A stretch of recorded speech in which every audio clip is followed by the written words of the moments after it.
एक बार की बात है, एक घने जंगल में एक गधा रहता था।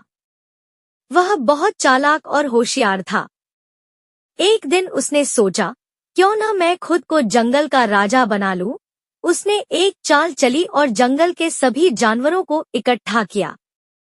गधे ने घोषणा की, मैं अब इस जंगल का राजा हूं और तुम सभी को मेरी बात माननी होगी।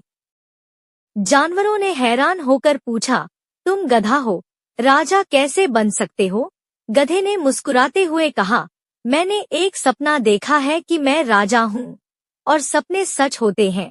जानवरों को उसकी बात पर यकीन नहीं हुआ, लेकिन गधे ने अपनी चालाकी से सभी को मना लिया। इसी बीच शेर, जो असल में जंगल का राजा था, वापस आ गया। शेर ने देखा कि गधा सिंहासन पर बैठा है और सभी जानवर उसकी सेवा में लगे हुए हैं। शेर गुस्से में आ गया, लेकिन गधे ने शेर को सामने देखकर कहा, हे शेर, मैंने सपना देखा था कि मैं राजा हूँ और अब मैं हूँ। अगर तुम मुझसे लड़ोगे तो तुम्हारी हार निश्चित है। शेर ने सोचा कि शायद गधे के पास कोई ताकत है, इसलिए उसने गधे से माफी मांग ली। शेर ने कहा, माफ करना, मैं तुम्हारी राजगद्दी को मानता हूँ। गधे ने मुस्कुराकर कहा, ठीक है, मैं तुम्हें माफ करता हूँ।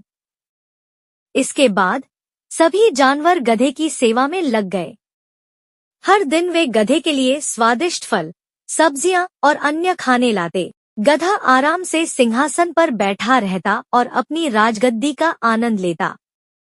लेकिन एक दिन जंगल में एक और ताकतवर जानवर आया और उसने गधे की सत्ता को चुनौती दी। कहानी का अंत क्या हुआ, यह तो आपको अगली कहानी में पता चलेगा।